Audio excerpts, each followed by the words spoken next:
Ora tātou, my name is Kate Schick. I'm Associate Professor in International Relations at Te Whatu Victoria University of Wellington. So I really enjoy making space for students to encounter new ideas through the texts that we engage with together, to encounter each other and also to encounter themselves. For me, I actively resist being the expert teacher who delivers knowledge fully formed to my students. Instead, I put scaffolding in place, structures and rhythms that allow students to explore new ideas together. Micro-communities are the small groups that I use within the larger classroom to preserve that relational learning experience. I divide my students into groups of about 6 to 8 students, and they stay in those groupings for the duration of the course.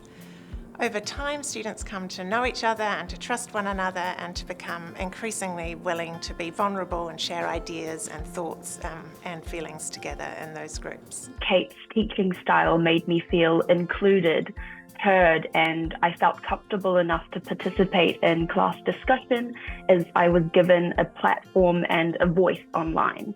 Kate has so much trust in her students, which made me develop a lot of confidence in myself and my own ideas and ability to think critically while feeling supported at the same time. She doesn't expect them to be passive recipients of her knowledge. She's asking them to engage in their learning, to work with each other, to learn from each other and not just from her. I explicitly frame the way that I teach in relation to mātauranga Māori, particularly talking about ako, this idea that we learn from and teach one another, and whanaungatanga. And it works really well to foster communities in which this deeper, meaningful learning can take place. So because micro-communities are inherently relational, they integrate manaakitanga, so care, and whanaungatanga, that kind of sense of belonging.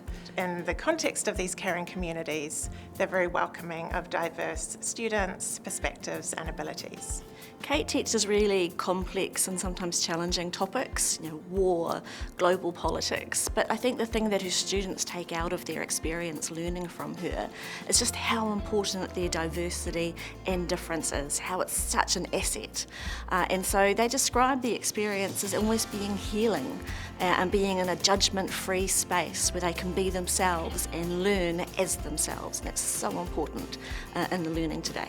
I have a creative assessment option for my students, partly because it's more accessible to some learners than traditional essay forms, but also because it allows students to more explicitly bring their identity and culture into dialogue with the course themes.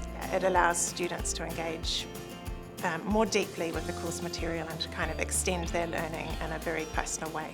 So she expects a lot from her students, but she does it in a way that's really compassionate and brings them along with her. I also flip the classroom so that instead of everyone sitting in one place for an hour-long lecture, I have short videos that students can watch ahead of doing their readings, and that acts as a scaffolding for what can be quite complex readings, and it also means that students can listen in short bursts on their own time ahead of those more formal engagements.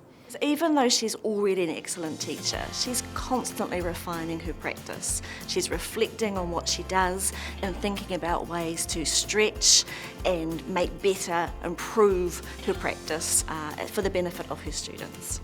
I also start my classes with 5 minutes of reflective writing, which enables all my students to kind of bring themselves into the room, to centre themselves, to think about what it is that they've learned in preparation for class, and to think about what it is that they want to discuss in their communities. So they always get a sort of a pause at the beginning of class, and that just helps to prepare them for engagement with the text and with each other.